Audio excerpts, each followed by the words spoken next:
lo que yo necesito, aquí vamos a generar, ¿cuántos grupos son ustedes? ¿5? 6, 6 por 4, 24. 7, ¿no?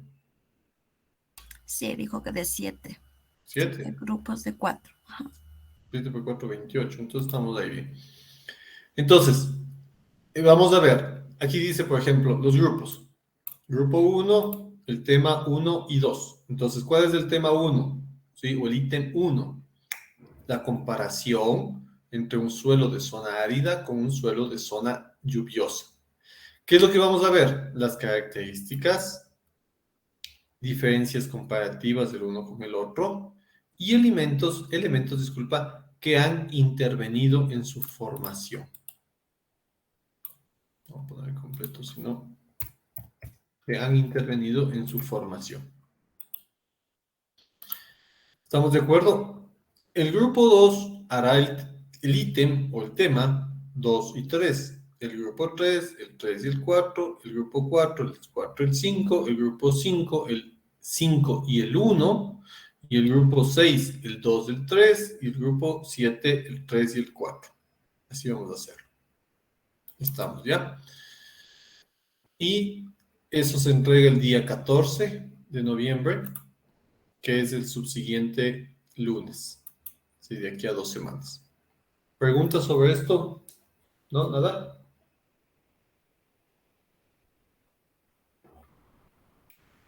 Comprendido, ¿ya? Zup, cerramos, ¿ya?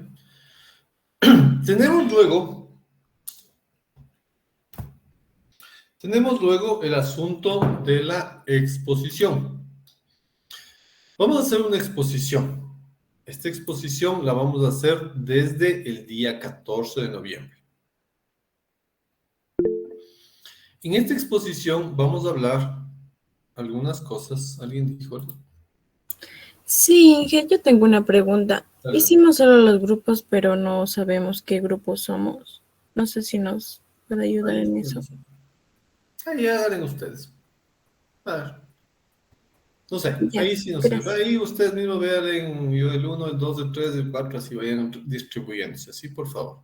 Además que no son grupos tampoco o sea, inamovibles, ¿no? Si eventualmente, por ejemplo, hay gente que falta o ya no viene o, no sé, o por ejemplo, justo en la exposición, no tenemos 7 temas, tenemos menos temas, tendremos que reagruparlos, ¿sí? Entonces, por favor, eso es importante, ¿no? Que sean, o sea, no es que, chúsale, si no es con mi pana, aquí no me mueven, ¿no? Sí, o sea, no estás casado con él. Entonces, no te van a separar de por vida, así que es un ratito nomás, hacen el grupo, ejecutan, pan, y luego vuelves con él en otra ocasión, ¿no es cierto? Entonces, por favor, eso para que no se haga mucha ciencia y puedan tener los números o puedan tener la distribución sin problema.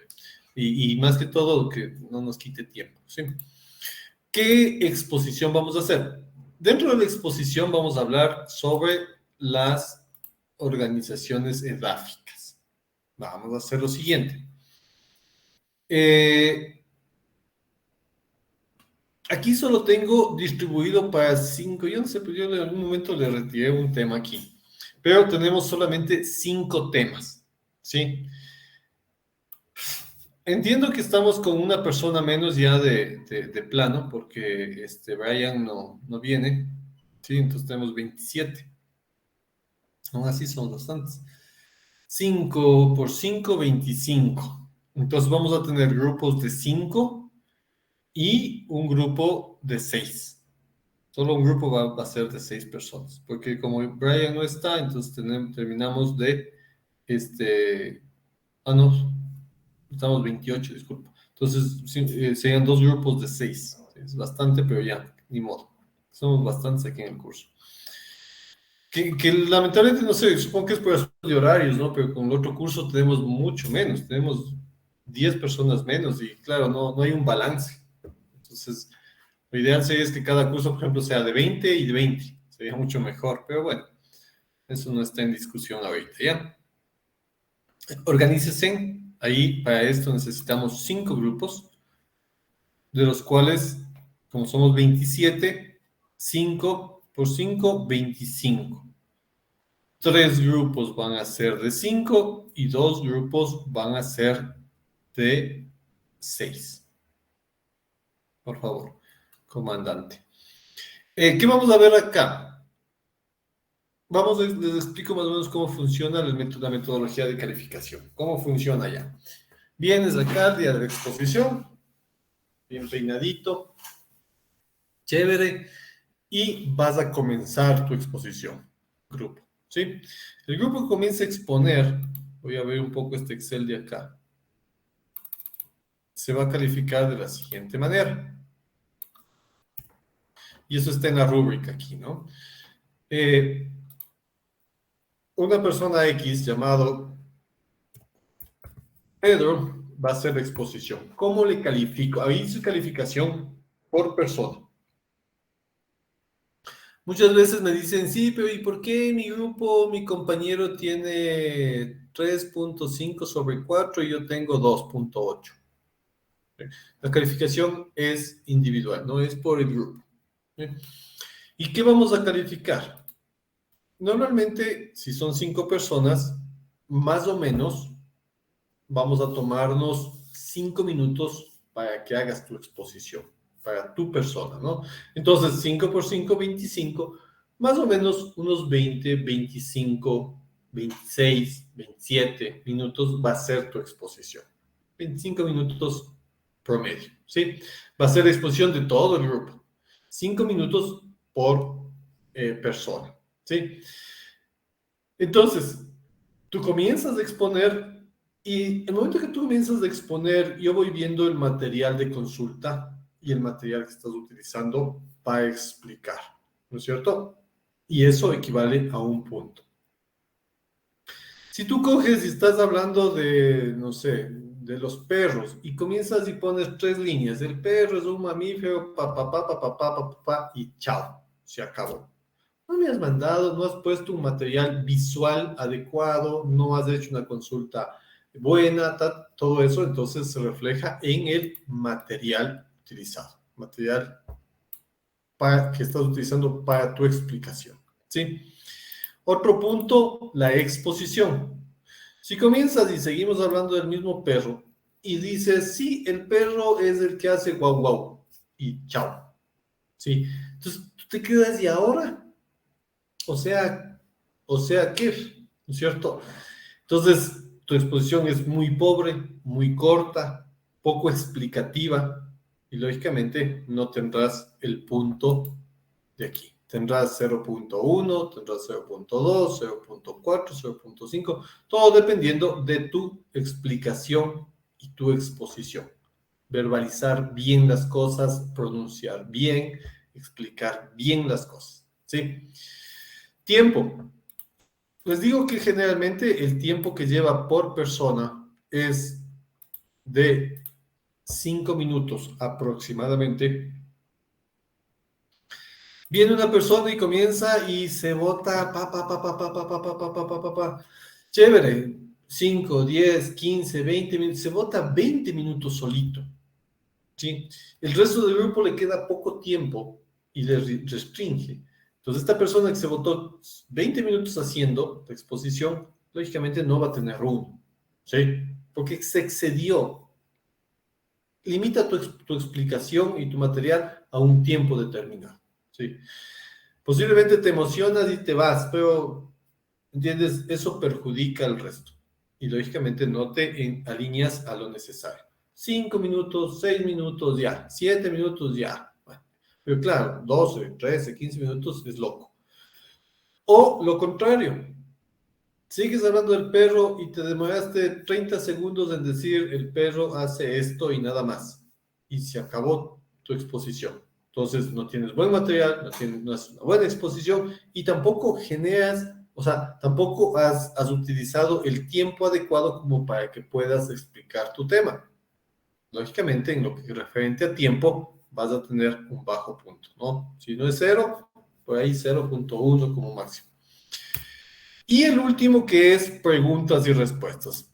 Normalmente si hacemos 5 personas por grupo, a 5 minutos,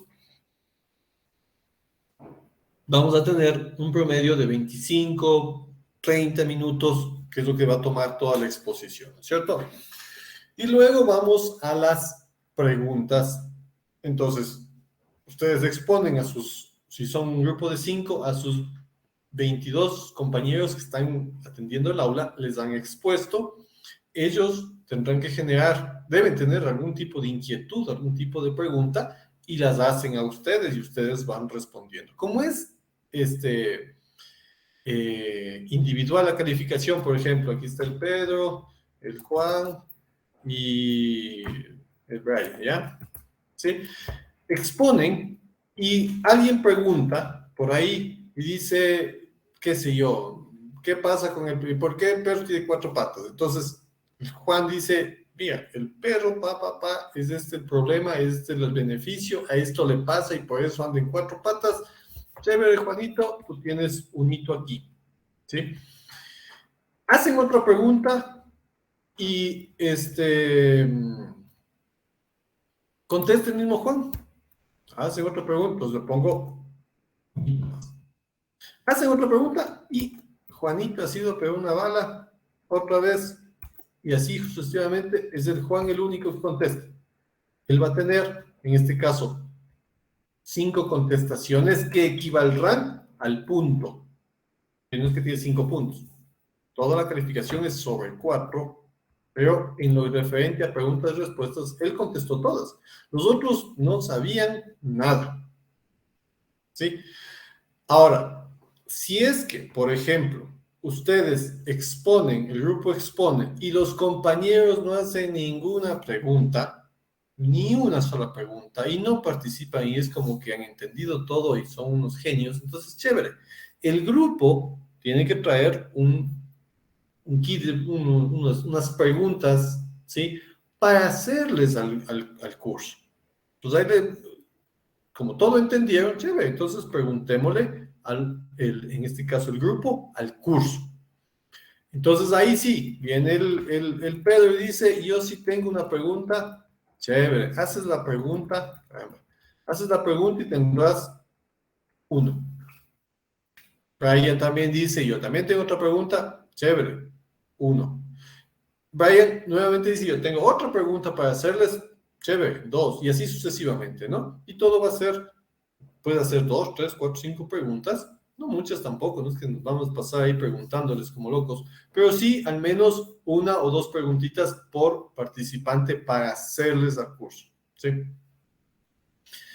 Quien contesta, le seguiré poniendo aquí quien no es del grupo, ¿no? Le seguiré poniendo aquí participación, lógicamente, ¿cierto? Aquí a la participación y en cambio al que es miembro del grupo, la calificación va a su nota de exposición, ¿sí? Cualquier participación que tenga, tanto en preguntas que haga como en respuestas que las solvente. Estamos ahí. Y ya, ahí tienen 4 puntos, ¿no es cierto? Yo le pongo sobre 40 porque es más fácil que calificar sobre 4. Sí, pero al momento de pasarle simplemente le recorro la comita y chao, no pasa nada. ¿Algo, inquietudes sobre esto tal vez? ¿Algo que no quedó claro o alguna cosa, por favor? No, todo claro, ¿no es cierto? Chéveras. ¿Qué temas vamos a ver? Vamos a entrar de aquí a poquito ya en los temas de las organizaciones edáficas. Como les había explicado el otro día en el sílabo, es bastante básico, este parcial es súper básico y es bueno como para hacer un buen puntaje, ¿cierto? Y si no haces buen puntaje en los otros se nos complica un poco, ¿ya? Vamos a ver, tema 1. Hay 5 temas, ¿no? Igual, por Dios, ustedes organícense en los grupos y ustedes digan yo soy el 1, yo soy el 2, yo soy el 3, yo soy el 4, o si es por orden alfabético o lo que sea, pero ya ahí ustedes entre ustedes, en su chat o lo que sea, y con el comandante. ¿Ya? Dice acá, conformación dominante del sistema sendal es el tema principal. ¿sí? Y vamos a hablar, por ejemplo, en qué es el sistema sendal, cómo funcionó el sistema sendal, tanto en costa como en sierra. Y además, qué es y cómo funcionaron los finqueros, los llanaperos y los desmonteros. ¿Sí? Eso es en la costa. De la misma manera, vamos a hablar sobre cómo funcionó el sistema sendal en la sierra, desde qué épocas, cómo se dio, por qué se dio, ¿sí? Y vamos a hablar de lo que es o cómo funcionó el sistema del Huasipungo, la hacienda en sí, además, cómo funcionó y cuál era el manejo de los obrajes, concertajes, y aquí puse otros sistemas productivos desde la instalación de la nueva república. Ahora, yo no estoy, aquí tal vez falta algo, ¿no? Otros sistemas productivos, pero anteriores, no actuales, no digan, no, sí, es que ahora el libre comercio, no, estamos hablando de la conformación dominante del sistema central. Esto se enmarca mucho en un periodo de tiempo, ¿sí? No quiero que me hablen 5.000 años atrás, ni tampoco que me hablen de ahora, ¿sí? Esto se enmarca a partir de la colonia más o menos hasta 1920, que ya comienza a configurarse otro sistema de manejo de las haciendas o del suelo como tal, ¿sí? Entonces, más o menos esto en tiempo, estamos hablando desde 1830 más o menos, ¿sí? 1822, 1830, hasta 1920, 1930, que sería ese periodo muy, muy álgido en lo que corresponde a posición o posesión de las tierras, ¿sí? Posterior a eso vamos a hablar el grupo 2 de la reforma agraria. ¿Qué es, qué fue la reforma agraria? Su conceptualización, sus tiempos, los actores principales, principales fundamentos, objetivos principales que tenía o que conllevaba la reforma agraria, y cómo se organizó esta reforma agraria. Sí, todo eso van a ver. El tema es bastante largo, bastante largo. Yo pongo 3 cosas ahí, pero cuando comienza a hablar de la reforma agraria, ahí igual, tiempos, actores, gobiernos, cómo se fue dando la metodología de colonización y reforma agraria. ¿Ya? Instituciones, es más. El tema 3 dice uso del suelo en el Ecuador. ¿Sí? En el uso del suelo en el Ecuador, aquí incluso te hago una referencia. Cuando hablamos del uso del suelo en el Ecuador, quiero que me indiquen mapas también, ¿sí? Conceptos, pero me indiquen mapas de uso del suelo, es decir, este suelo en la costa se utiliza el suelo para esto, para esto, para esto. Porcentajes de suelo agrícola, es decir, cuánto de mi territorio nacional está destinado para la zona agrícola, cuánto para la zona industrial, cuánto para la de reserva, cuánto para lo de zona urbana, etcétera, etcétera, ¿sí? Porcentaje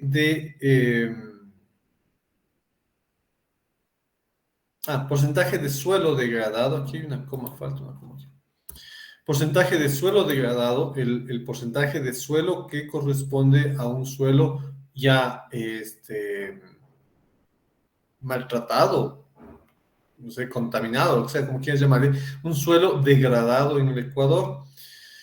Cultivos más predominantes y sus áreas y superficies, tamaños de la unidad de producción. Este es interesante.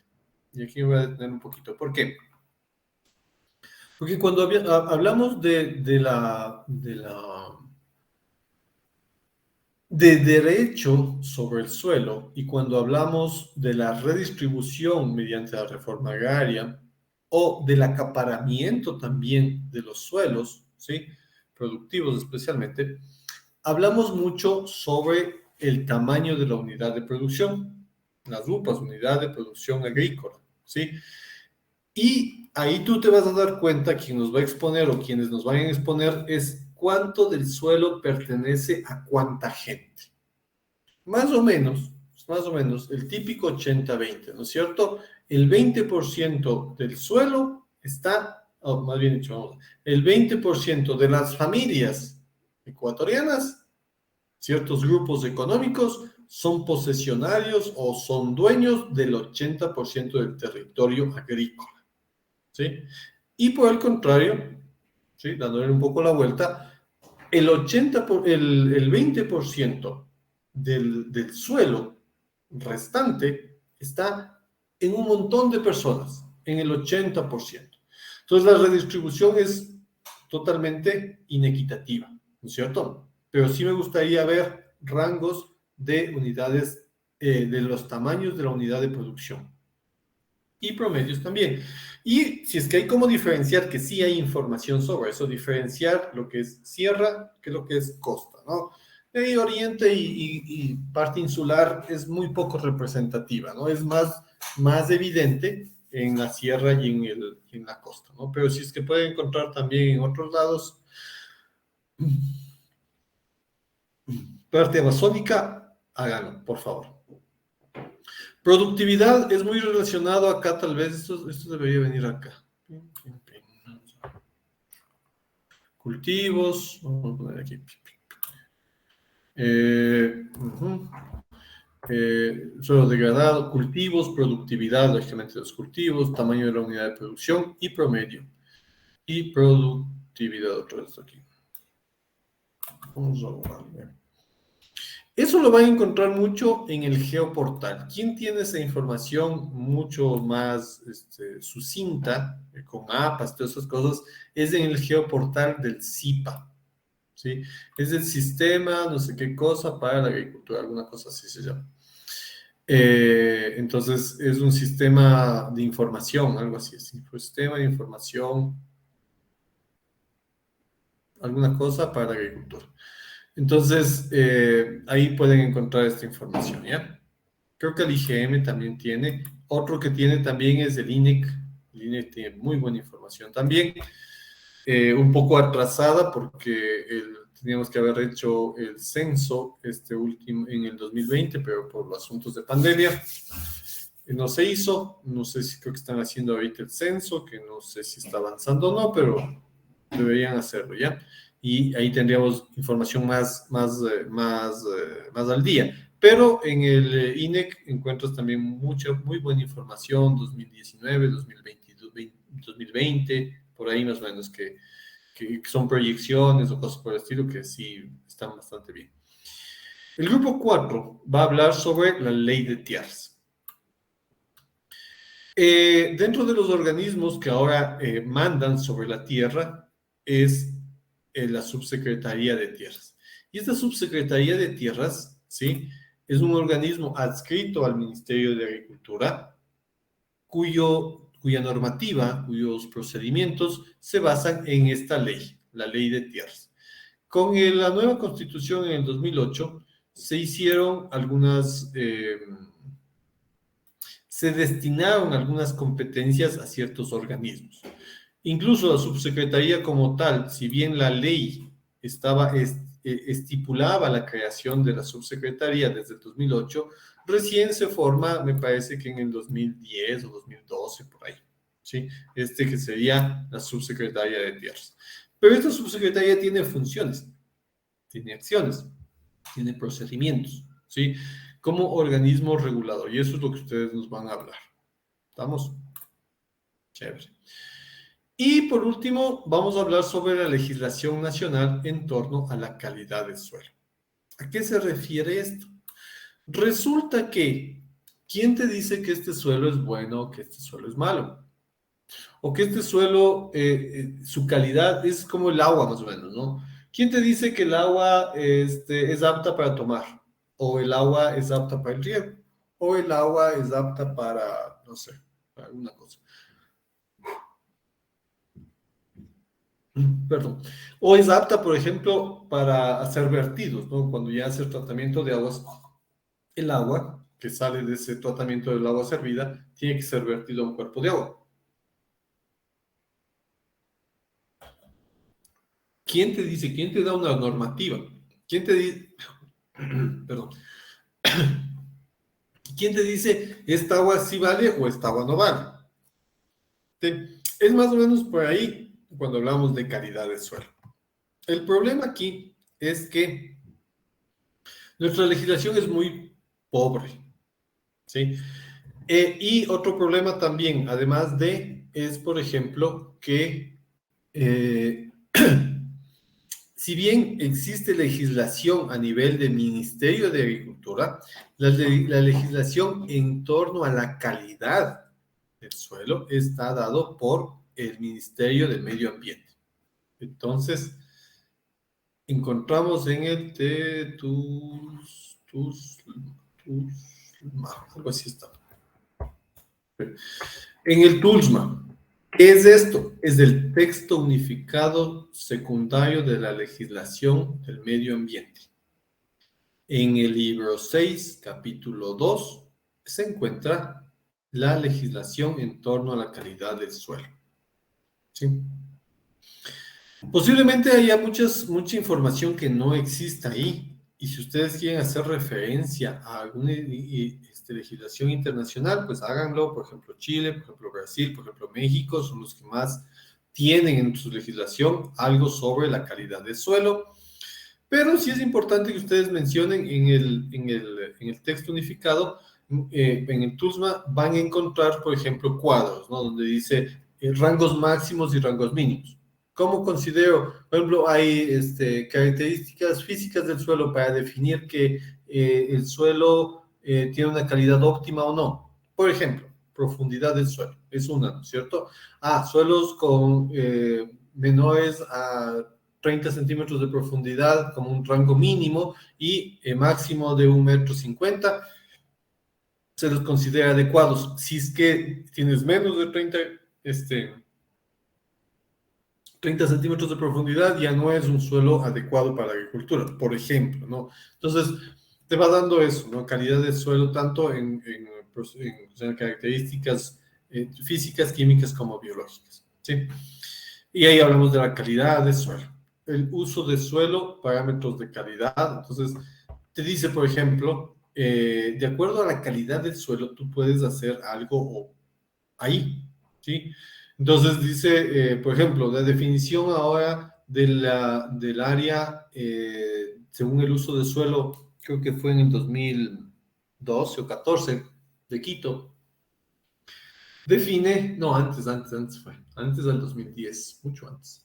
Debe haber sido antes, 2004, posiblemente por ahí, más o menos, que hubo ciertos cambios que cada rato cambian de zonificación. Por ejemplo, la parte industrial, desarrollo industrial peligroso, uso de suelo industrial peligroso para el cantón, el distrito metropolitano de Quito, es la zona de, ¿cómo se llama esto?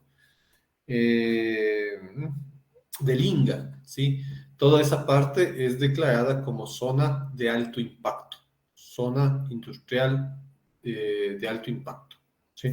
Entonces, por ejemplo, ¿no? ¿Y quién te da eso? Los GATS municipales, el gobierno autónomo centralizado municipal te dice este suelo es para esto y este otro suelo no lo es y es para esta otra cosa. O también en los gobiernos seccionales, ¿sí? Y podemos conversar sobre esto, la calidad del suelo. ¿Preguntas, inquietudes, algo tal vez que tengan sobre esto?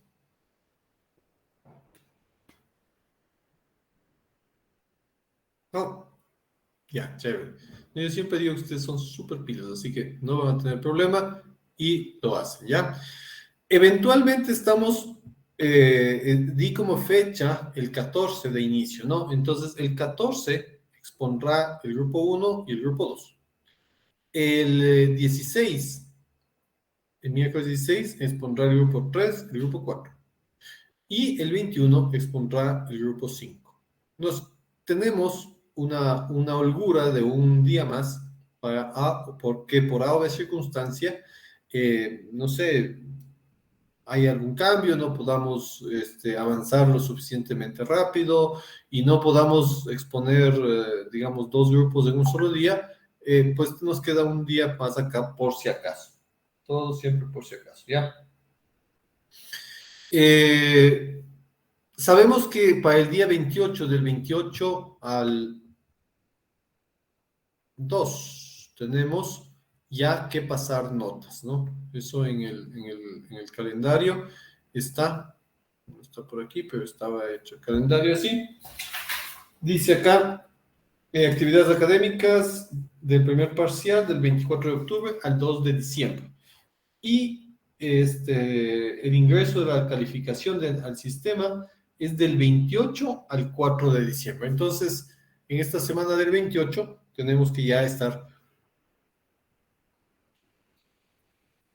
perdón, ya estar con las notas generadas, ¿no? Entonces, ya para esta semana ya tenemos las exposiciones, los trabajos y tanta cosa, y pruebas que ya hemos tomado y todo eso. Vamos a hacer una prueba también, una pequeña prueba. Eso les avisaré con tiempo, ¿no? Al menos con una semanita de antelación. Les digo, tal día vamos a hacer la prueba y hacer una prueba rapidita. ¿Qué más? Tenemos otro trabajo más. Entonces ahorita vamos. 1, 2 y 3 con el de la exposición. Y tenemos este trabajo que es cultivos y especies vegetales que se adaptan a ciertas condiciones. Que no recuerdo si esto es en grupo. A ver cómo dice con los otros chicos. Pa, pa, pa, pa, pa.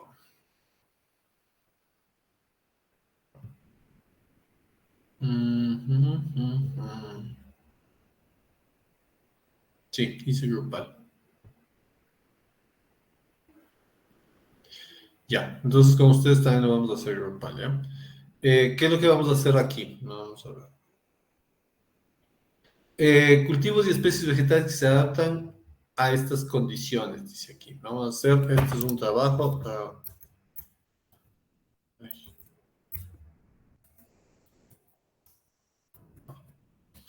¿Cuántos grupos aquí con ustedes, por Dios? Hagámosle de 7 grupos. 7 por 5, no. 7 por 4, 28. Entonces de 7 grupos. Y para ¿no? Sí. Todos van a coger todos los temas, así que no hay problema. ¿Qué vamos a hacer aquí?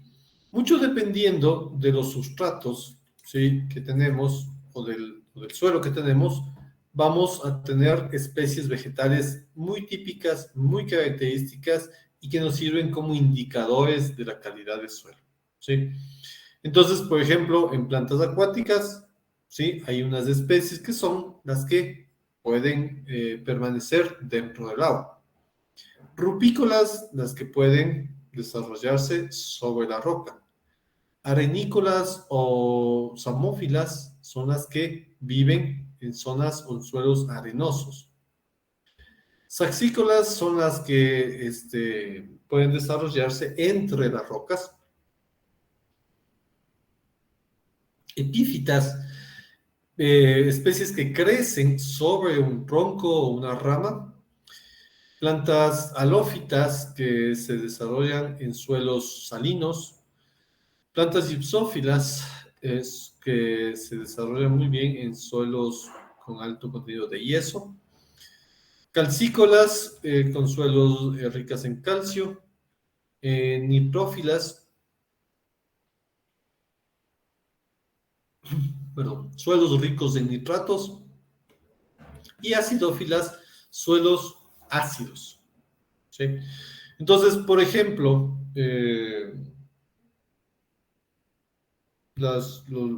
hay plantas, por ejemplo, que se desarrollan mejor en suelos ácidos. La yuca, por ejemplo, es muy resistente a suelos ácidos, suelos alumínicos, es más, ¿sí?, que el aluminio es tóxico. La yuca se desarrolla muy bien. Entonces, eso, y así, ¿no? Vamos a ver, al menos, dice aquí, 20 cultivos o especies de vegetales. ¿Por qué digo cultivos o especies vegetales? Porque lo ideal sería encontrar cultivos, pero si por ejemplo me dicen, no sé, epífitas, no hay un cultivo determinado, ¿no? Y ustedes pueden poner ahí cualquier otro tipo de especie vegetal, que no necesariamente sea un cultivo comercial, pero es una especie que puede desarrollarse en esas condiciones, ¿sí? Y así sucesivamente para todos. todos los 10 puntos, ¿ya? ¿Qué es lo que vamos a hacer ahí? Vamos a ver la planta, nombre común, nombre científico, si es posible la foto y una característica de esta, ¿no? ¿Ya? ¿Preguntas sobre esto, tal vez, algo? ¿Nada? Bueno, y ahí con eso terminamos los trabajos. Esto lo vamos a entregar el día 21 de noviembre. Eh, ay, estamos ahí, ¿verdad? ¿Entendido? Sí. Sí. Ujú. Sí, verás. Vamos a ver entonces en dónde nos quedamos en la clase anterior, ¿ya? Vimos esto, de lo que recuerdo, ¿sí? Sí, ahí Ya, y estábamos viendo, creo que llegamos acá, creo, exacto. ¿no? Sí, Sí, ya, gracias. Vamos a retroceder un poquito y vamos a comenzar desde aquí entonces para hacer un pequeño recordéis de lo que vimos y poder avanzar, ¿ya?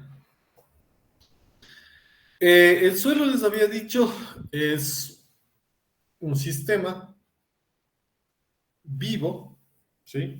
Tiene vida o contiene vida ahí. Entonces, este como tal tiene tres fases, que la verdad les decía la vez pasada son dos fases, ¿no? Y para hacernos un poco más compleja la vida, vamos a decir que tiene tres. Pero si hablamos solo de dos en este momento, solamente diríamos que un 50% es una cosa y el otro 50% es otra cosa. Es decir, el primer 50% va a ser material sólido, donde encontramos minerales, ¿sí? Y donde encontramos materia orgánica.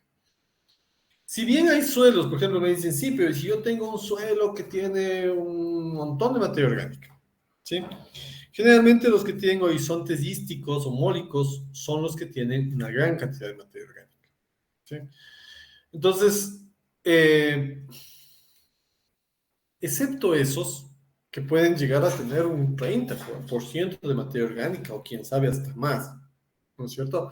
Excepto estos tipos de suelos, el resto pues está mandado por la parte mineral, ¿no es cierto? Y una fracción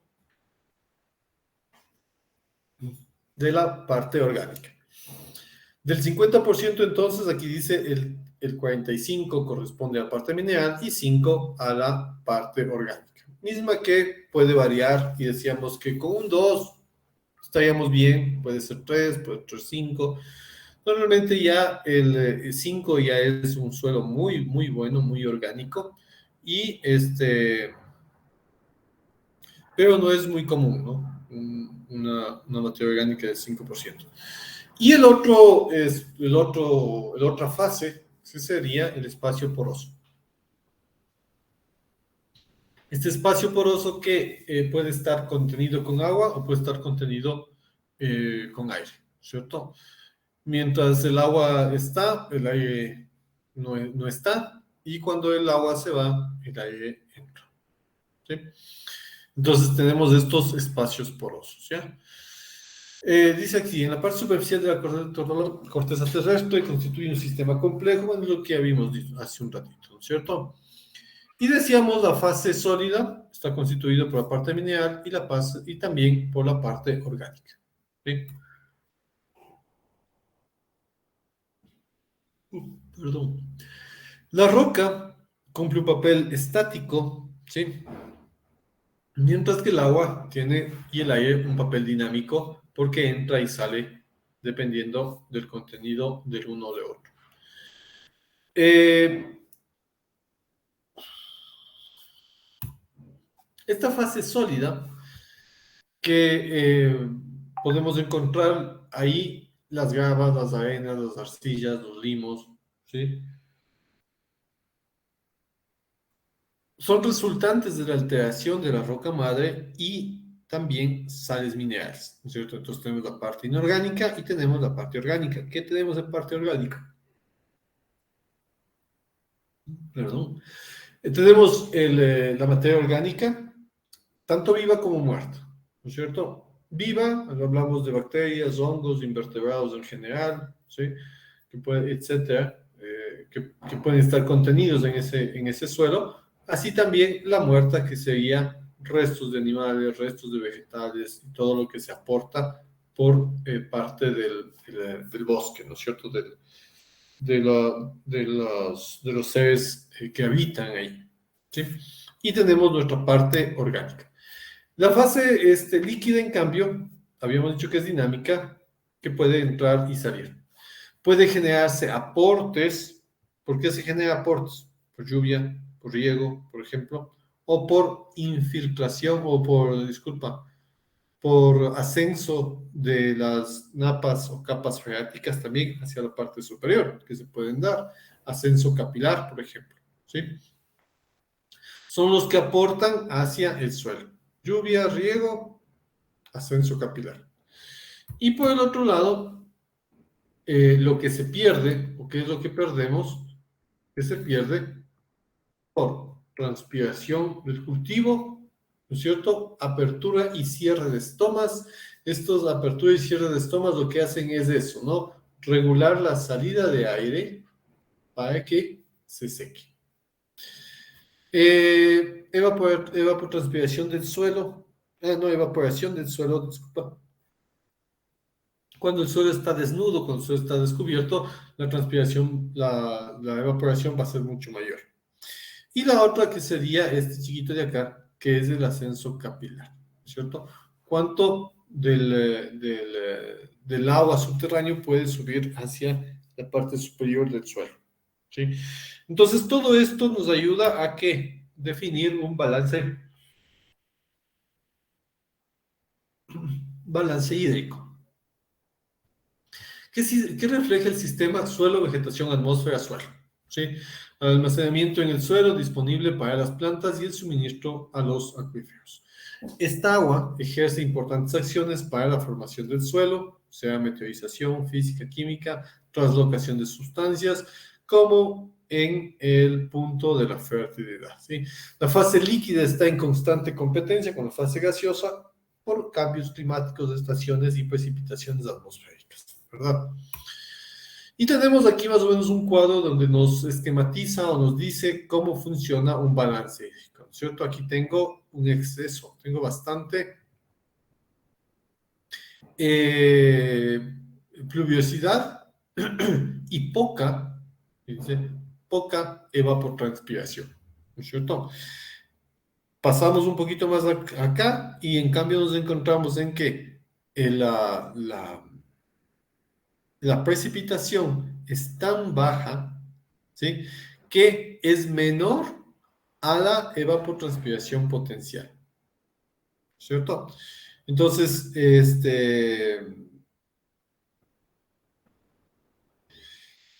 esta evapotranspiración se mide generalmente, bueno, la precipitación o el riego tú puedes medirlo por milímetros, mucho más fácil todo lo que llega. Y todo lo que sale normalmente se mide con hay unas tipo tinas, ¿sí? Unas tinas redonditas, ¿no? Unas como tipo tinas, donde se tiene con un espejo de agua. Y se va determinando cuánto de esta agua se va evaporando, ¿sí? En comparación, y se mide en milímetros también, milímetros de lo que se va comprimiendo el agua contenida ahí, ¿sí?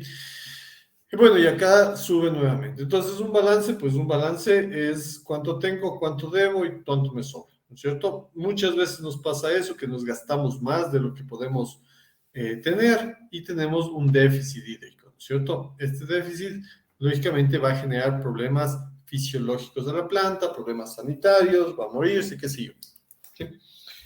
Entonces, más o menos así manejamos, ¿no?, el balance hídrico. Esta fase líquida que tiene agua gravitatoria o gravitacional, agua capilar y agua higroscópica. Esta parte ya no vimos, ¿verdad? ¿O sí vimos?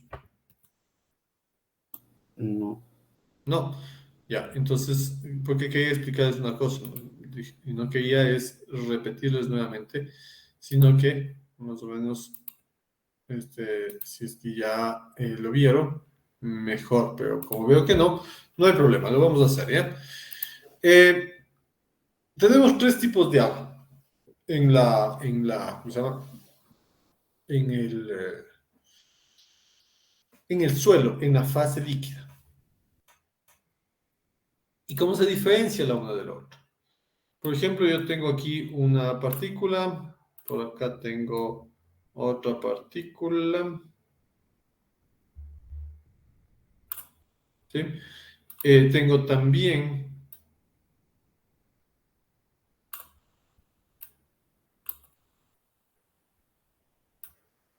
otra partícula, vamos a hacer un poquito más lejano, ¿sí?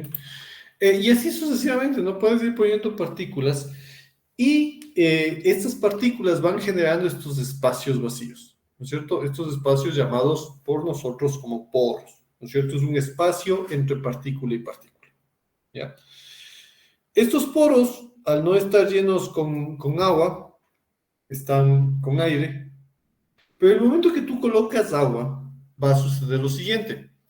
Va a haber un agua eh, que va a estar mucho más ceñido. ¿Dónde está esta cosa?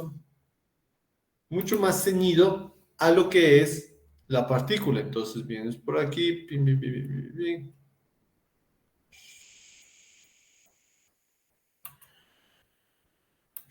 Sí.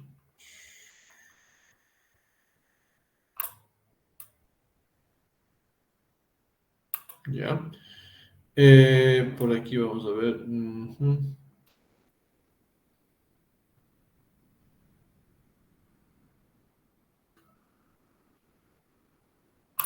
Vamos a imaginarnos que esta partícula, que las partículas que están acá, es un planeta. ¿Sí? Ese planeta llamado partícula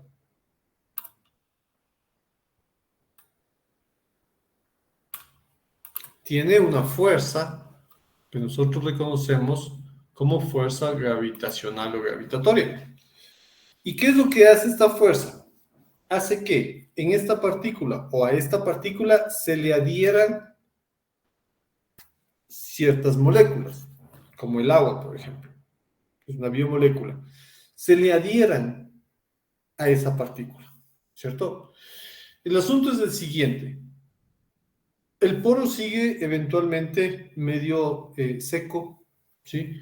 Porque esta agua que está aquí solo se une a la superficie, ¿cierto? Es como que tú estás aquí en la Tierra, en el globo, en el planeta Tierra, perdón, y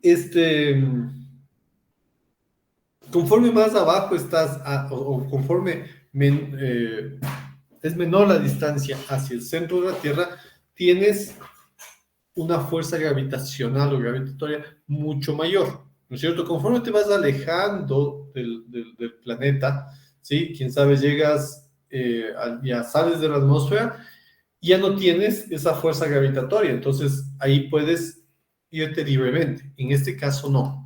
En este caso tenemos nuestra fuerza gravitatoria o gravitacional, ¿sí? Aquí.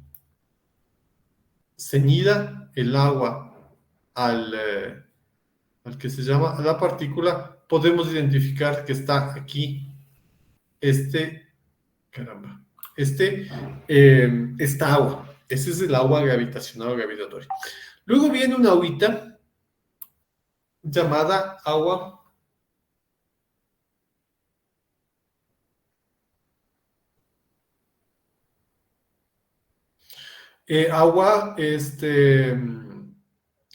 capilar, ¿cierto? Esa agua capilar es la que le sigue a esta otra, ¿cierto? Se viene y está acá, está por acá, está por aquí, ¿sí? Está por aquí, ¿ya? Está por aquí.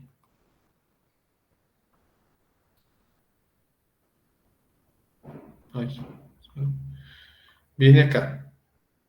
Es un agua que no está tan ceñida o no está tan pegada a la partícula del suelo y por ende, la fuerza con la que es retenida es menor.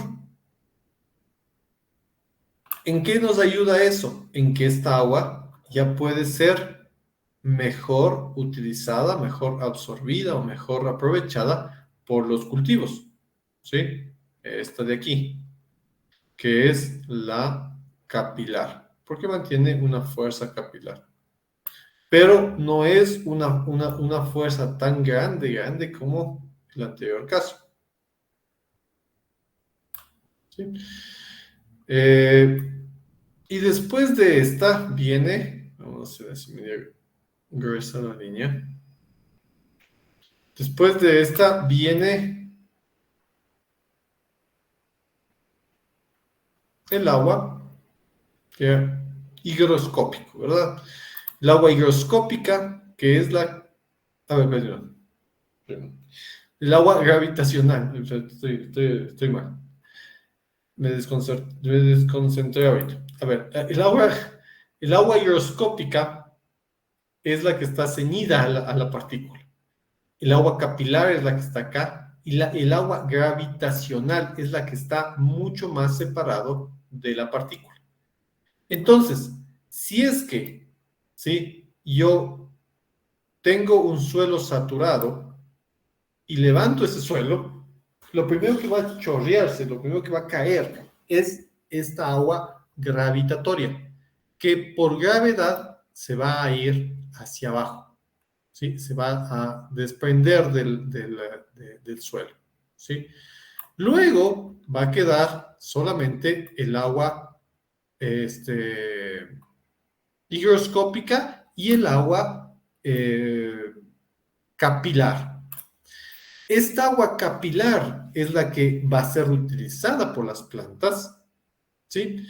Y esta agua higroscópica genera tal fuerza gravitacional o se ciñe tanto a la partícula que casi que no es aprovechada por la planta, porque llega a una competencia entre la planta y esa agua que está ceñida a la superficie de la partícula.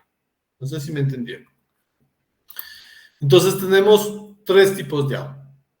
La higroscópica, que está aquí, bien ceñidita, no sé, bien ceñidita a la partícula.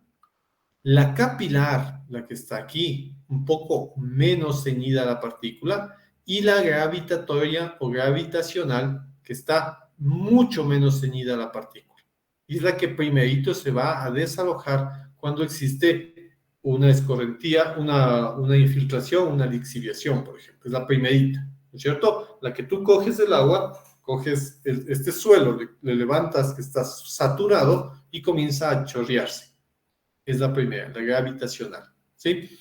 Luego se va secando y ya tienes tú un 50 poros con agua y un 50 poros con aire, y solamente vas a tener ahí agua capilar y también agua higroscópica. La planta puede utilizar esta agua capilar, pero el agua higroscópica se vuelve más complejo de utilizar. Se hace mucho más ceñida, mucho más,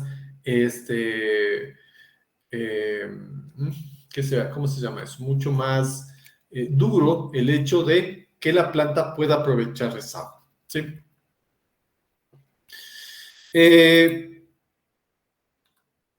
La fase gaseosa, en cambio, es la mezcla de gases que ocupan los espacios donde estaba la fase líquida.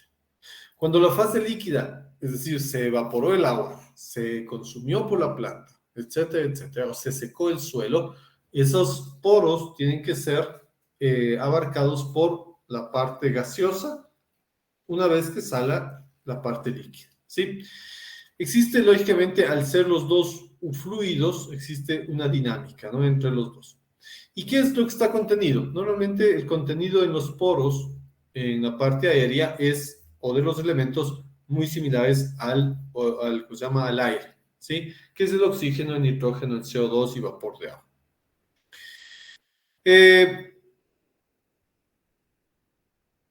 La fase gaseosa, entonces dice acá, tiene como composición similar a la del aire que respiramos, aunque con mayor proporción de dióxido de carbono. Vamos a tener casi 10 veces más de dióxido de carbono en el suelo que en la atmósfera, ¿no es cierto? Presenta un contenido muy alto de vapor de agua. Lógicamente, el suelo generalmente tiene agua contenido en su estructura y por ende la humedad relativa interna del suelo es mucho mayor a la que tenemos en el aire, en la parte ambiental. Y 3 dice, cuando el suelo es muy húmedo, los espacios de aire disminuyen al llenarse el agua. Y 4, es responsable de la oxidación de los componentes del suelo, ¿sí? ¿Qué es lo que tenemos acá? Una composición del gas del suelo versus el aire atmosférico. En oxígeno, gas del suelo, 10-20, en el aire, 21. Nitrógeno, suelo, 78-580, aire, 78. CO2, en el suelo, 0.2 a 3.5 y en el aire, 0.03. Entonces, la cantidad de dióxido de carbono que tenemos en el suelo es, como ustedes ven, en magnitud 100 veces más, ¿no es cierto? Entonces sí es bastante la cantidad que encontramos de dióxido en el suelo, dióxido de carbono en el suelo que en el aire, dado básicamente por la respiración de los microorganismos, ¿sí? Y el agua en el suelo saturado y en el aire es variable. Variación estacional del contenido de CO2. Aquí podemos darnos cuenta que la actividad de un cultivo por respiración radicular, microorganismos, etcétera, etcétera, es mayor en el suelo cuando tenemos un cultivo que cuando no lo tenemos, ¿sí? Entonces aquí te dice, tengo que es la línea continua, que es dice el cultivo está en cosecha, o sea, está en proceso de cultivo, y barbecho, es decir, el suelo está en descanso, y el otro, el intermitente, que dice está en barbecho y luego en cosecha, ¿sí? Vamos a ver. Entonces, el de la línea continua comienza en cosecha. Aquí tenemos CO2 y aquí tenemos tiempo. Tiempo por meses. Abril, mayo, junio, julio, agosto, septiembre y así sucesivamente hasta el siguiente año. Tenemos tiempo aquí, tenemos porcentaje de CO2. Entonces, comienzas con un porcentaje, o sea, tienes, mejor dicho, un porcentaje alto de CO2 cuando tienes o el suelo está en cosecha. Cosecha, es decir, en cultivo, en un proceso de cultivo, y desciende conforme va a comenzar ya el periodo de barbecho o de descanso, ¿sí? Por el contrario, primero la de la línea segmentada está en barbecho primero, ¿sí? Entonces está en barbecho, las cantidades de CO2 contenido en el suelo son relativamente bajos, comienzas, y luego entras al periodo de cosecha o de cultivo y comienza a subir, ¿sí?, la cantidad de CO2 generada en ese suelo, ¿sí? Dice acá, estas diferencias se acrecientan en los suelos cultivados, pues el efecto de la respiración radicular es más intenso. Aquí vemos, para un mismo año y un mismo terreno, el CO2 llega a cuadruplicarse en las áreas en que el suelo está cultivado respecto a cuando el suelo no está cultivado o está en descanso, ¿ya? Y aquí tenemos un gráfico que nos describe lo que habíamos conversado hace un ratito, ¿no? Cuando el agua está saturada, cuando el suelo está saturado, ¿sí?, tenemos un gran contenido de agua, misma que está ocupando el 100% de los poros. ¿Sí? ¿Qué es lo que puede pasar ahí? Primero, una mala oxigenación, por ende una mala oxidación y por ende una mala nitrificación de los productos, del nitrógeno, por ejemplo, y lógicamente pudrición de la raíz, enfermedades, etcétera, etcétera, ¿no?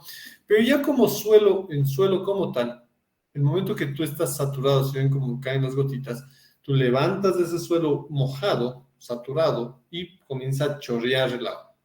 Esa agua que está aquí es la gravitacional o gravitatoria, que comienza a chorrearse, ¿no es cierto? A salir más fácilmente, porque no está muy retenida en la partícula como tal.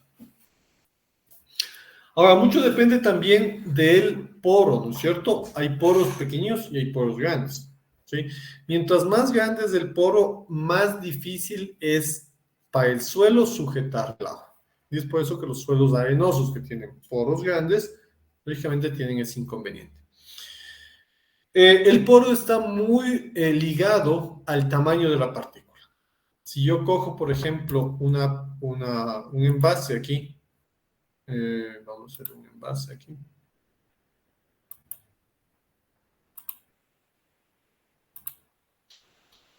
Tengo un envase aquí, vamos a hacer un envase. Aquí.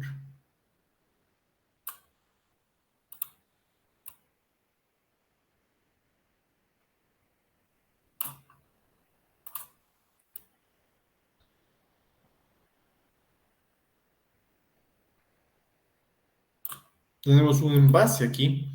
Y yo les lleno de, vamos a hacer la mano rapidito así. Yo les lleno de partículas, ¿no? Unas partículas así grandes. Una partícula grande, por aquí otra partícula grande, ¿sí? Por acá otra grande así mismo. Aquí voy otra grande así mismo.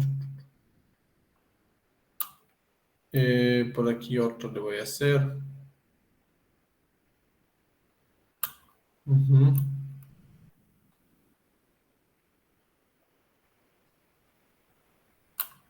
Entonces, mientras más grande es la partícula, más grande va a ser el poro, ¿sí? Y lo contrario, cuando más pequeña es la partícula,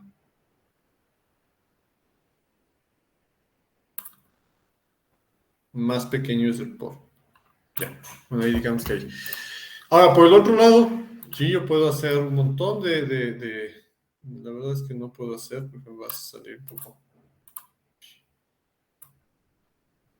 complejo. Vamos a verle por aquí. Aquí. Aquí. Luego viene este acá.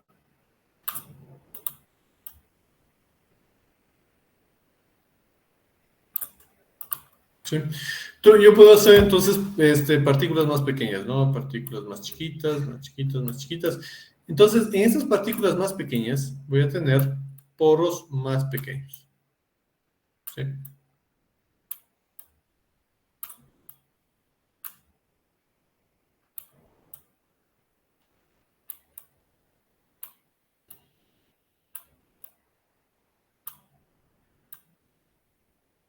Bueno, sí me entienden a dónde quiero llegar, ¿cierto? Entonces, el tamaño de la partícula está muy ligado al tamaño del poro. ¿Y qué es lo que pasa acá?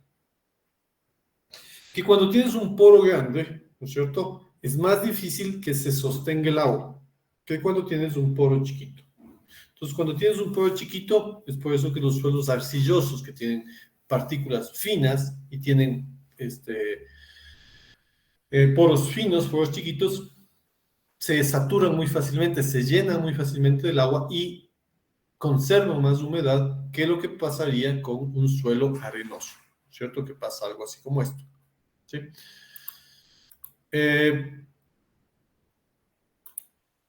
Este de acá se llama capacidad de campo. ¿Qué significa la capacidad de campo? Una vez que ya se fue el agua saturada, ¿sí? El suelo toma una posición de ya tener 50% de los espacios porosos con aire y 50% de los espacios porosos con aire, con agua, ¿no es cierto? Entonces, en ese punto, cuando ya tienes el 50-50 de aire-agua, tú ya estás hablando de que el suelo está en capacidad de campo. ¿Qué es donde tú haces el arado? ¿Qué es donde tú haces el laboreo en el suelo? que es cuando tú, por ejemplo, haces siembras de semillas, cuando el suelo está húmedo, pero no está saturado. ¿Sí? Ese se llama capacidad de campo. Entonces, cuando mi suelo está en capacidad de campo, ya saben, cuando el 50% de los poros tienen agua y el otro 50% de los poros tienen aire. Y luego llegamos a que es el punto de marchitez. ¿Sí? Nosotros le llamamos el punto de marchitez permanente. ¿Y qué significa eso? Ese punto de marchitez, vamos otra vez por acá. Vamos a ver.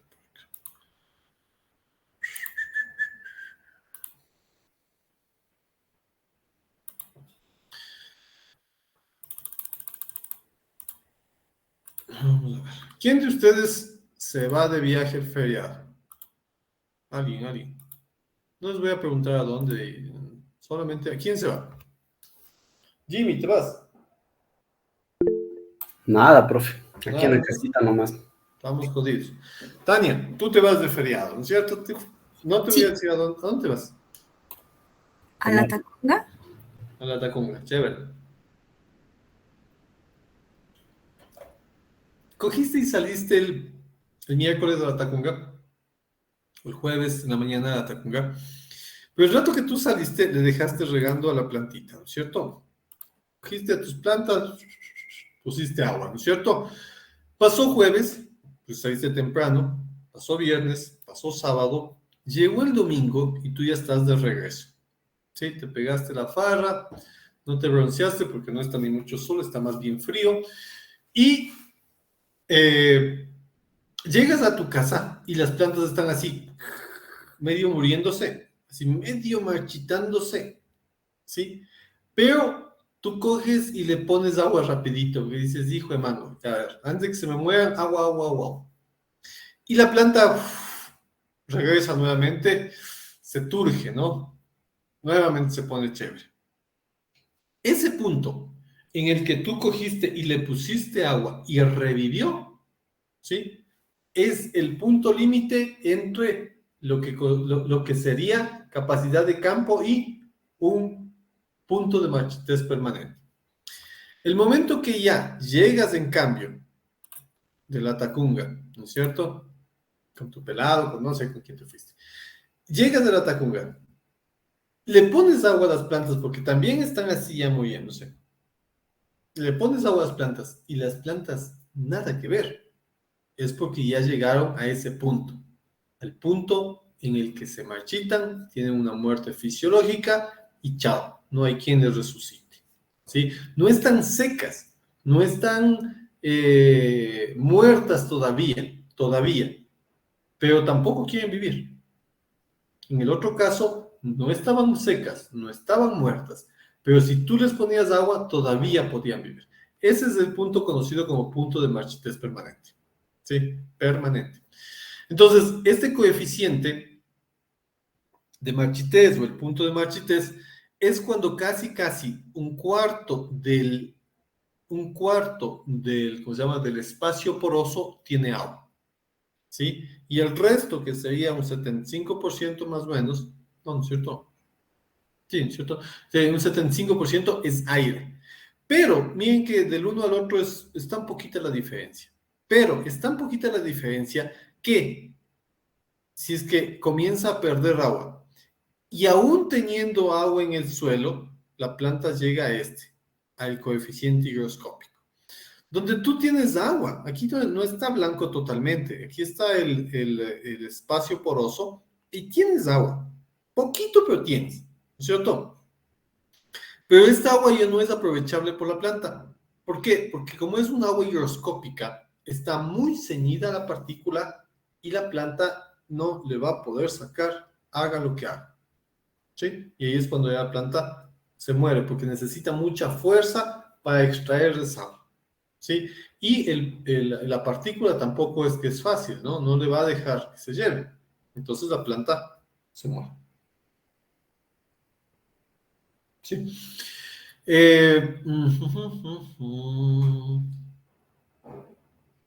Eso más o menos sería así como funciona, ¿cierto?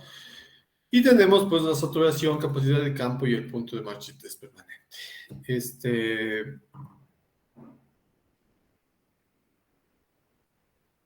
Preguntas sobre esto.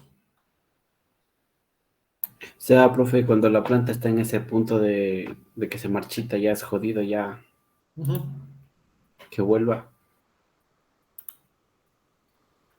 ¿Qué pasó?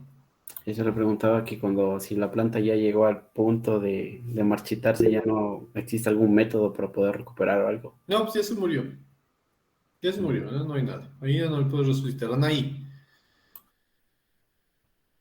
Sí, dije una pregunta. O sea, por ejemplo, el punto de marchitez es cuando ya le puso el agüita a la planta y ya no revivió.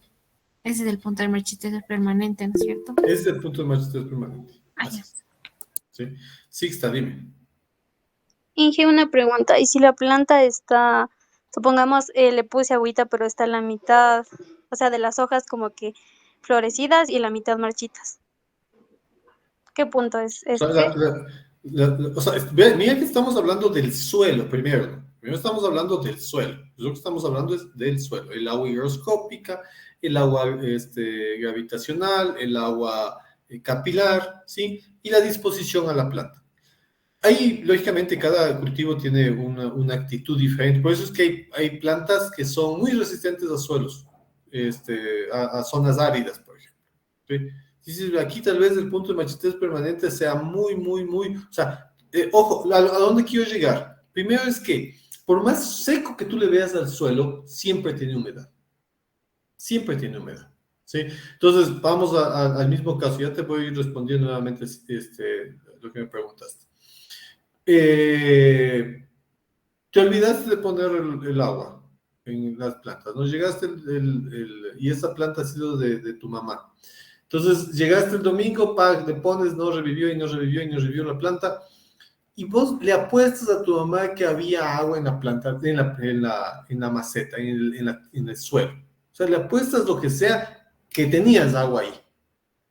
Coges el suelo, le pesas y pesas 100 gramos, le metes en una estufa, le sacas de la estufa ya totalmente seco, ahí sí ya totalmente seco, y ya no pesa 100 gramos, sino pesa 98. Y resulta que has tenido 2 gramitos de agua ahí. O sea, había agua, pero esa planta no podía usarla, ¿sí? Y lógicamente, hay plantas que son resistentes a suelos muy, o a zonas muy áridas y que pueden tranquilamente vivir. Y vuelvo y repito, no es que en ese suelo no haya agua, hay agua, pero es poquito. Y esas plantas son tan eficientes que pueden aprovechar ese poquito de agua. Lógicamente hay plantas que son mucho más susceptibles, que medio le faltó el agua por más que veas, no, pero dices, el suelo está húmedo, está húmedo. Sí, pero la planta por ejemplo, la hortensia es muy requiriente en agua. Sí, medio le falta un poquito de agua, pero un poquito, el suelo todavía sigue húmedo, pero un poquito de agua, pum, te ves ya medio marchitándose, ¿no? Y lógicamente hay plantas en las que mueren totalmente, se acaban totalmente.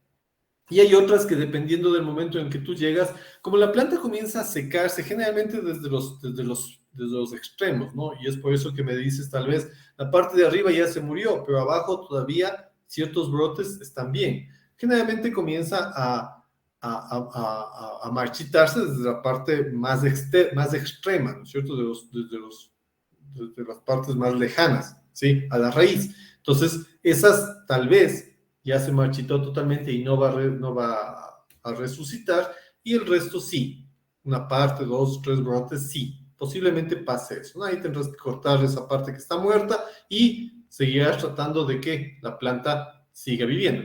Pero este es un ejemplo nada más, un ejemplo esquemático para definir que hay un agua, ¿sí?, higroscópica que está muy pegada a la partícula y que no es aprovechable muchas veces por la planta, y otras aguas que pueden ser gravitatorias, como cuando está saturado el agua, saturado el suelo, y otro que es la capilar, que generalmente está cuando tenemos o estamos en capacidad de campo. Y la que nosotros siempre mantenemos es que nuestro suelo siempre esté en esto, ¿no? En capacidad de campo. Es decir, un 50% de los espacios porosos con agua y un 50% de los espacios porosos con aire. A veces, bueno, ya vamos a ver nosotros, creo que en una o dos prácticas más de suelos en laboratorio, vamos a ver cómo se estima el porcentaje de agua gravitatoria, disculpa, agua, porcentaje de humedad volumétrica y humedad volumétrica y humedad, caramba, ya me olvidé. Cuando haces una relación en peso, ¿cómo es? Volumétrica y es en gramos, no es gramatoria, es otro, ¿no? Pero bueno, entonces tú puedes calcular el contenido de humedad en el suelo de acuerdo a su volumen y de acuerdo a su peso, ¿sí? Entonces, volumétricamente tú puedes decir, este suelo en el volumen tiene tanto de humedad. Y generalmente cuando tú coges un suelo que está en capacidad de campo, generalmente encuentras la proporcionalidad de 50% de poros con agua y 50% de poros con aire, ¿no? Entonces, cuando tú calculas en función volumétrica. Estamos ahí, ¿verdad? Más preguntas, ¿no? Chévere. ¿Qué es lo que pasa con el suelo también? El suelo cumple muchas funciones, ¿cierto? Entre esas, el soporte físico de vegetales, entre esas, el soporte físico de viviendas y de actividades humanas, etcétera, etcétera, ¿cierto? ¿Y qué es lo que nos pasa con todo esto? El suelo, además de ser un sostén, un soporte, ¿sí? Nutre a las plantas. Es el que tiene los nutrientes para las plantas, ¿no es cierto? ¿Y qué es lo que pasa con la planta? Al contrario de lo que pasa con este burrito que está aquí, si el burrito tiene sed, se va y toma agua, aunque sea del vecino, ¿no es cierto? Va y se cruza y se come, o se va y se toma agua del vecino, ¿no es cierto? No pasa así con la planta. Si bien la planta tiene ciertos movimientos o puede elongarse la raíz, tiene muchas limitantes, ¿sí?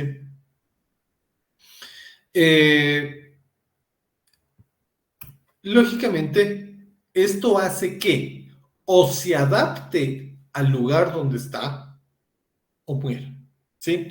Entonces, cuando hablamos de agua y de vida, debemos incluir obligatoriamente al suelo. Y nos vamos a preguntar lo siguiente: ¿en qué medida influye el tipo de suelo en una planta para que ésta pueda vivir ahí o no? ¿Sí? Y otra pregunta: ¿es el suelo, o sea, el suelo, un factor ambiental determinante para la distribución de las especies de plantas? ¿Sí? Preguntándonos esto, uno se da cuenta de que en verdad el suelo influye y determina mucho la distribución de las plantas en ciertos lugares. Por ejemplo, ustedes se han ido, ¿verdad? Se han ido varias veces, supongo yo, a Mindo, a Pedro Vicente, a Puerto Quito, qué sé yo. Y dicen, incluso a Baños, ¿sí? Que es otra zona así mismo húmeda, montañosa, ¿no es cierto? Y en esas zonas, como característica principal, humedad. Bastante húmedo, bastante húmedo. Llueve, llueve, llueve, llueve. Otra característica, temperatura, digamos que es una temperatura media, 18 grados, 21 grados, por ahí más o menos. Pero básicamente lo que más nos va a influir en este ejemplo que estamos haciendo es la lluvia. En esa humedad nosotros tenemos suelos generalmente lavados y suelos ácidos, ¿cierto? ¿Han visto qué tipo de vegetación es la que se desarrolla ahí? Vos vas caminando y normalmente te topas con algún tipo de vegetación típica de esa zona. ¿Cuál será?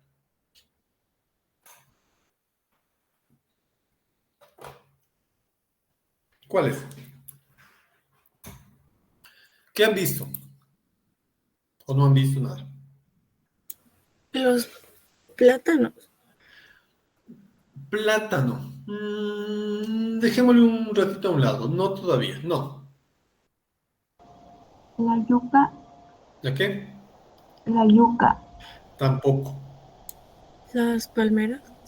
tampoco. Algo que tú vas caminando y generalmente encuentras mucho en la parte baja, en el suelo bajo.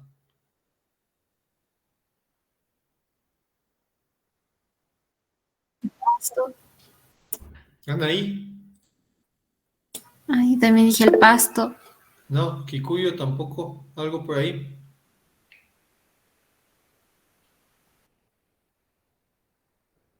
Te vas caminando, el Taxaco no. Te vas caminando hacia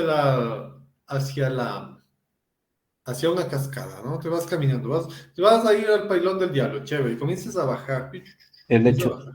El helecho, Jim, ¿no es cierto? Encuentras mucho helecho ahí, ¿sí? El helecho es, es un indicador bastante importante de la acidez del suelo, pero de acidez a acidez, o sea, de la de veras, ¿no? El grado de acidez que tiene, o sea, al que soporta el helecho es bastante alto. Entonces, son indicadores de calidad de suelo, ¿sí? Y así sucesivamente, muchas de las plantas son indicadores. Hay plantas que, por ejemplo, son muy adaptadas a suelos básicos, suelos calizos, ¿sí? Hay otras que son adaptados a suelos pedregosos, ¿sí? Hay otros que son adaptados a suelos arenosos, a suelos profundos. Entonces, eso hace que ciertas especies crezcan mejor en unas zonas y ciertas especies crezcan mejor en otras zonas, ¿no? Y eso es parte del trabajo que ustedes, creo que les dije, ¿no es cierto? Las 20 especies, dependiendo de las características de esos suelos. Entonces, eso hace que la distribución de las especies esté muy ligada al tipo de suelo. Dice acá, las distintas especies de plantas, tales como tanto como los demás organismos vivos, necesitan unas determinadas condiciones ambientales para desarrollarse. Tú necesitas unas condiciones tal especie, tal especie vegetal, necesita una condición en particular. Entonces, ¿por qué dices, yo quiero sembrar, no sé, no se me ocurre ahorita? Por ejemplo,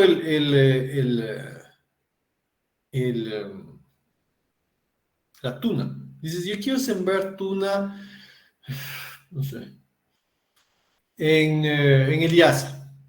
No digo que no va a crecer, pero no va a producir, por ejemplo. ¿Sí? Va a crecer incluso a una velocidad menor a la que podría crecer en una zona árida, ¿sí? Y pedregosa. Es más, muchas veces te recomiendan colocar piedra alrededor de la tuna, ¿sí? Para que produzca. Entonces, a partir de que comienzas a colocar piedra alrededor de la planta de tuna, comienzas allá a producir. Caso contrario, no produce nada.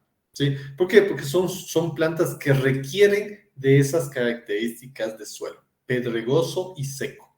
¿Sí? Entonces, igual con otras especies, ¿no? Dices, quiero sembrar, no sé, aguacate, tienes que buscar una zona apta para eso, ¿sí? Dependiendo de la especie que tú estés manejando. Muchas veces, ya con mejoramiento, tú has logrado tener, por ejemplo, especies adaptadas o que se pueden desarrollar en condiciones que no eran típicas de su naturaleza, ¿no es cierto? Un caso, por ejemplo, aquí, nosotros no tenemos 4 estaciones, pero podemos sembrar duraznos, sembramos la Claudia, sembramos la manzana, ¿sí? Que son plantas típicas de zonas o de regiones de 4 estaciones, pero que ya con ciertos mejoramientos se ha logrado tener plantas que no necesiten acumular tantas horas frío para poder tener su dormancia y la floración y fructificación, ¿sí? Pero, lógicamente, es una especie que aún así, aún requiere de su momento de sueño, ¿no? Tiene que llegar a su dormancia, tiene que dormirse un tiempo, ¿sí? A esto se debe de que determinadas especies de plantas puedan crecer de forma natural o puedan ser cultivadas en unas determinadas localidades o no. Entonces ahí viene y tú te preguntas y dices, ¿se puede decir que el clima actúa como un gran filtro selectivo a nivel regional, pero a nivel un poquito más local? La distribución de las especies está muy ligada a las propiedades de los suelos, ¿sí? Tanto físicas como, por ejemplo, suelos que sean profundos o no, ¿sí? Permeabilidad o que no sean, que no sean tan permeables, o también condiciones químicas, ¿no? Ricos o pobres en ciertos nutrientes, sean silíceos o calizos, etcétera, ¿cierto? Hay plantas que parecen crecer casi en cualquier parte, hay otras de forma exclusiva en ambientes determinados y fácilmente reconocibles, como lo que estábamos diciendo ahorita del helecho, por ejemplo, ¿cierto? Dependiendo del tipo de sustrato, podemos hablar de plantas que es la tarea que se les envió, acuáticas, rupícolas, arenícolas, samófilas, epífitas, etcétera, etcétera, ¿sí? Gipsófilas, calcícolas, etcétera, ¿sí? Por lo tanto, dice acá, algunas plantas se pueden considerar como buenos indicadores de la calidad del suelo, por lo que podemos utilizarlas para conocer algunas características del terreno sobre el que nos encontramos también. Rapidito por aquí, la nutrición vegetal es un conjunto de procesos mediante los cuales los vegetales toman sustancias de la atmósfera y del suelo. Y vamos a ver acá, esto es rapidito nada más, ustedes ya vieron en botánica, ¿sí? Ciertas partes que son importantísimas para la planta y su relación con los nutrientes del suelo. Entre esos, las raíces, el tronco, las hojas, etcétera, ¿no es cierto? Ustedes ya han visto cuáles son los sistemas radiculares que tenemos y cómo la planta absorbe la solución del suelo. La planta absorbe de la solución del suelo. Acordarás bien esta palabra, solución del suelo. ¿Sí? Porque cuando hablamos de solución del suelo y cuando hablamos de capacidad de intercambio catiónico del suelo, es la capacidad que tiene ese suelo para intercambiar cationes de iones y cuando está en la solución del suelo, la raíz los utiliza. ¿Sí? Cuando no, es porque están fijados a las partículas, especialmente de arcilla, y no se encuentran en la solución del suelo. Sabemos que hay fósforo en este bendito suelo, hay fósforo. Yo sé que hay fósforo, yo le he hecho los análisis de fósforo, pero mi planta no tiene fósforo, está carente de fósforo. ¿Por qué? Porque no está en la solución del suelo. ¿Sí? ¿Qué más por aquí? Bueno, saben cómo es la absorción activa, absorción pasiva, ¿sí? Ustedes ya han visto eso en botánica y van a reafirmar mucho en fisiología. Una de las materias más chéveres que debería, no sé cómo lo da quien da fisiología, la verdad no sé cómo lo da, pero que son básicas para la carrera, aparte de grafología, fitomejoramiento, fitopatología, esas cosas, fisiología. Rato que entiendes fisiología, entiendes todo el resto. Sí, entonces es súper importante esa parte, ¿sí? Vemos que en las hojas, lógicamente, se genera la fotosíntesis, ¿sí? Todo lo que es la transformación de aminoácidos, azúcares, ¿sí? Y la parte de respiración, ¿no? Apertura y cierre de estomas e intercambio gaseoso, ¿sí? Y el tallo cumpliendo una función de sostén y de transporte de nutrientes, tanto de la raíz hacia las hojas que se elaboran, como de las hojas al resto de la planta ya elaborado los nutrientes, ¿cierto? Macronutrientes a los cuales podemos nombrar facilito, generalmente son los primeros 4, los básicos, carbono, hidrógeno, oxígeno y nitrógeno, y después tenemos un par más que son los importantes, como es el potasio, magnesio, fósforo y azufre, ¿cierto? Son 9 los principales. Solamente sumando a estos principales, tenemos más del 90% del peso seco de la planta constituido por estos elementos, ¿sí? Y los micronutrientes, ¿no es cierto? En la composición de los seres vivos, en este caso hacemos un comparativo entre el hombre, un vegetal y una bacteria. Primero que tenemos los mismos elementos y segundo que en una proporción bastante similar, ¿no es cierto? Llegando a casi un 90 y pico por ciento, 97, 99% entre la suma de todos estos elementos dentro de la constitución del organismo, ¿no es cierto? Entonces tienes tal vez un 1%, quién sabe menos de ese 1% del contenido de los otros elementos, que son súper importantes también, ¿sí? Estos micronutrientes, que como decíamos, equivalen tal vez a menos del 1% del peso seco de ese individuo, ¿sí? Entre esos tenemos el cloro, el hierro, el boro, el magnesio, el manganeso, disculpa, el zinc, el cobre, el níquel, el molibdeno, etcétera, etcétera. ¿Ya? Y aquí tenemos algunas funciones. ¿Sí? Vamos a ver rapidito estas funciones que cumplen cada uno de estos elementos. Cómo la partícula es captada por la planta, el elemento y las funciones principales. No vamos a ahondar mucho en eso tampoco, porque eso lo ven en nutrición vegetal, ¿sí? Y en fisiología también. El azufre como un componente de algunos aminoácidos y vitaminas, el boro como... que participa en el transporte a través de la membrana celular y en el aprovechamiento del calcio. O sea, no hay boro, tampoco hay calcio. Así de simple, ¿no es cierto? El calcio, como un componente cementante de las paredes celulares y participa en la permeabilidad de la membrana, es un activador enzimático. El carbono, como un reactivador de la fotosíntesis, componente de los carbohidratos, lípidos, proteínas y ácidos nucleicos. El cloro, ¿sí? Participa en la fotosíntesis en balance iónico. Esta parte del balance iónico es importante acordarse esta palabrita, balance iónico, ¿sí? Porque vamos a ver luego cómo la planta absorbe y por ejemplo, en suelos muy salinos se genera un desbalance osmótico, ¿sí? Y puede haber más que una absorción de agua, un secado de la planta por efectos de acumulación de sal en el suelo, ¿sí?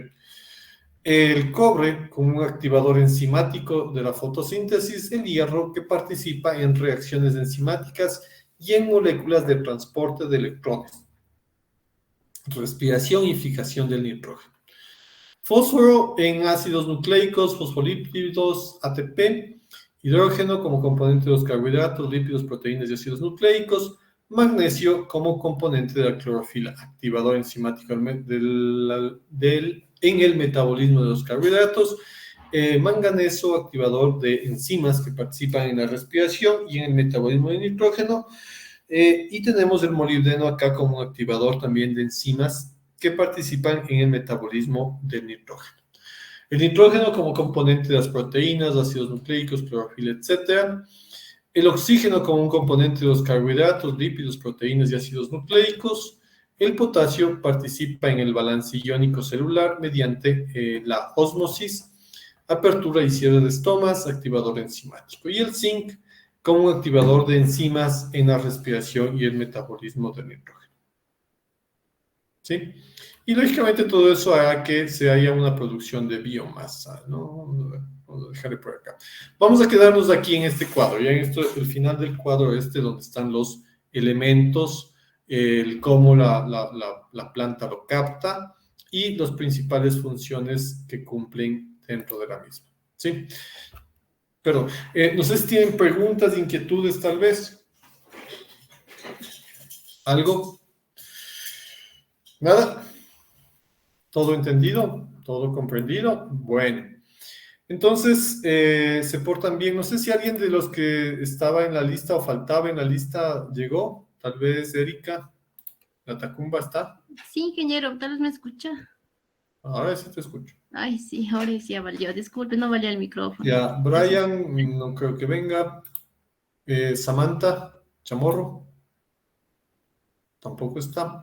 Disculpe, Inge, Samantha Chamorros está con problemas de internet. Dijo que le diga, por favor. Bueno. Listo, gracias. Bueno, se cuidan bastante. Ahí está Samantha. Samantha. A ver, está por ahí. Lo que pasa es que tiene interferencias en el internet, dije, por eso a veces se Vale. ingresa igual, pero sí está bastante. Igual le puse, ya no hay problema. Bueno, se cuidan bastante, se portan bien, hagan colada morada, paséense, disfruten y hagan la tarea, ¿ya? Nos vemos el próximo lunes con ustedes para continuar con la materia. Se cuidan bastante. Pasen bien. Gracias, Inge. Gracias, Inge. Chao. Gracias, Gracias, Inge. Inge. Hasta luego.